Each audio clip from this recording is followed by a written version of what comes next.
हाँ ये चप्पल अच्छा है, काम बन जाएगा, 250-300 का बिक जाएगा। अच्छा तो मस्जिद से चप्पल तू चुराता है? हाँ नहीं नहीं, अब देख रहा था ऐसे। अबूजर इधर आ, अबूजर इसको पकड़, मैं कारी साहब को लेके आता हूँ। चप्पल चुराने वाला यही है मस्जिद से। अच्छा, नहीं आपको जान दो, हमने चोरी का बैठ इधर, बैठ। चोरी नहीं किया, हम देख रहा था वैसे, हम नंबर देख रहा था चप्पल का।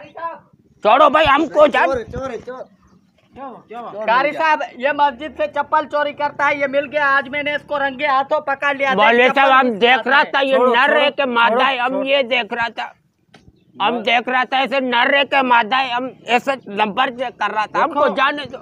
अरे तो बैठ, अभी तेरी सजा है, अभी सारे जमायत वाले सुन रहे हैं इधर। भाई हमको माफ कर दो, मेरी बात सुनो, नहीं तो सजा तेरे को बड़ी दी जाएगी। नहीं हमको माफ करो, बात सुनो मेरी। अभी तेरी सजा ये सारे जमायत वाले सुन रहे हैं, इसको लेके जाओ, इसकी टिंड कर दो। अच्छा ठीक है कारी साहब, सारे मिलके जाओ, इसकी टिंड कर दो ताकि ये दोबारा इसको सबक मिल जाए।